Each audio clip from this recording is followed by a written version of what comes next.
তোমরা কেমন আছো? আবার আমি চলে এসেছি কবিতার পাঠশালা হতে, অজন্তা মিত্র, প্রাণের টানে মনের টানে ভালোবাসার মাঝে। তোমরা নিশ্চয়ই ভালো আছো। তা আমি প্রমিস করেছিলাম যে রেগুলার হব, কিন্তু সত্যি এত সমস্যা চলছে, মানে ভালো মন্দ সব কিছু নেই, ওভারকাম করছি, কিন্তু প্রোগ্রাম রেডি করার মতো সুযোগ সুবিধা হচ্ছে না, তাই একটু ইরেগুলার হয়ে যাচ্ছি মাঝে মাঝে। তাই তোমাদের কাছে ক্ষমা প্রার্থী। তোমরা নিশ্চয়ই ভালো আছো। প্রত্যেকের প্রোগ্রামও রেগুলার দেখা সম্ভব হচ্ছে না, ভীষণ ব্যস্ত হয়ে পড়েছি। তা অনেক দিন পর আজকে একটু লিখতে চেষ্টা করলাম। মনে হলো আজকে একটু লিখি কিছু, কারণ অভয়াকে নিয়ে পরপর চলছিল, তারপরে মনটাও খারাপ, বিচার তো হলো না। আমরা বিচারের আশায় বসেছিলাম এতদিন, প্রত্যেকের মনেই এই ক্ষোভ ফেটে পড়ছে। হ্যাঁ, কিন্তু আমরা সত্যিকারের মনের মনের দিক থেকে খুব ভেঙে পড়ছি, যে বিচার ঠিক মতো হলো না। এটা কি, আমরা কোন জগতে বাস করছি? সত্যি আমরা যেখানে আমরা ভরসা করতে পারি সেই বিচারালয়, সেখানে ঠিক হলো না। এটা নিয়ে আমাদের প্রত্যেকেরই চিন্তা ভাবনা, মনও খুব খারাপ, যে এভাবেই কি আমাদের মানে প্রত্যেকটা অভয়া এভাবেই প্রাণ হারাবে এবং অন্যায়ের বিচার হবে না?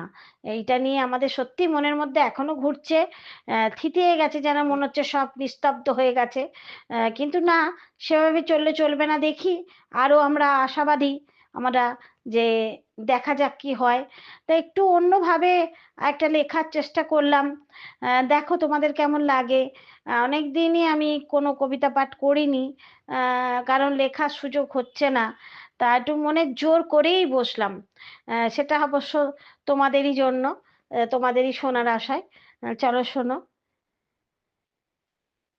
মনে যদি পড়ে কোনো কোনো এক শীতের পূর্ণিমা রাতে, মনে যদি পড়ে ক্ষণিক তরে ফাল্গুনী গোধূলিতে, তবে ভাববে আমি আছি, তবে ভাববে আমি আছি ওই হৃদয়ে কুড়ে ঘরের এক কোণে, এক চিলতে ভালোবাসার ছিন্নকে আঁকড়ে, কিংবা কিংবা শীতের কুয়াশা ভরা মুখমণ্ডলে, নতুবা উত্তপ্ত দুপুরে হঠাৎ প্রবল বর্ষণে, প্রতিটি শীতল জলবিন্দুতে সব অভিমান ভুলে এখনো সেই আকাঙ্ক্ষিত মনটি বহুরূপী সাজে বারবার চায় শুধু তোমায়, শুধুই তোমায়, সব অপমান সয়ে স্বর্গ সাধনায়।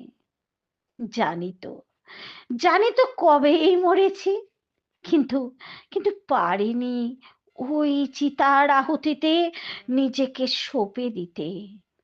এখনো প্রস্তুত হই, এখনো প্রস্তুত হই প্রতিটি ঋতুতে, প্রতিটি রাতে নিত্য নতুন মন গড়া স্বপ্নগুলোর মালা গাঁথতে। ভাঙাচোরা জীবনের বেঁকা ফাটা পিলারগুলোকে জুড়ে তাপ্পি দিয়ে এখনো সেই প্রচেষ্টা চলতে। এ প্রচেষ্টা যেন অনন্ত সাধনা। যদি বলো, যদি বলো আমি, হ্যাঁ, আমার এক পাগলামি অথবা অলীক স্বপ্ন গোনা, হ্যাঁ, বলতেই পারো। আমার চোখ, আমার চোখ, আমার মন প্রতি মুহূর্তে অভিজ্ঞতার শিকার, অভিজ্ঞতাকেই সঙ্গী করেছে। তবু ভেঙে পড়ার যন্ত্রণায় টুকরো টুকরো হতে দিইনি কখনো, দিইনি প্রাচীর তুলতে সেই নিরাশ করা দগ্ধে ক্ষতর গভীর সুড়ঙ্গকে। শুধু প্রলেপ ভরাট সাধ্যের বাইরে তবুও, তবুও বেঁচে আছি, বাঁচতে শিখেছি এমনই ভাবে, মনকে বুঝিয়ে ধৈর্যচ্যুত হইনি কখনো। কি লাভ, কি লাভ বলো, হারিয়ে যদি যেতাম, ভাবি ভাবি খোঁজ কেউই করতো না, ভুলগুলি শুধরে কেউই দিত না, পাল্টা পাল্টা জবাবের দায় কেউ নিত কি? নিত না।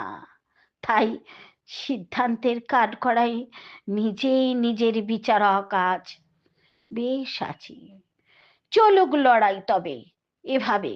হয়তো এ পথে বড্ড একা, হ্যাঁ হ্যাঁ, এ পথে বড্ড একা, তবুও যে হে আমার একাকিত্বের অহংকার, তবুও এ আমার একাকিত্বের অহংকার, তবুও এ আমার যে একাকিত্বের অহংকার।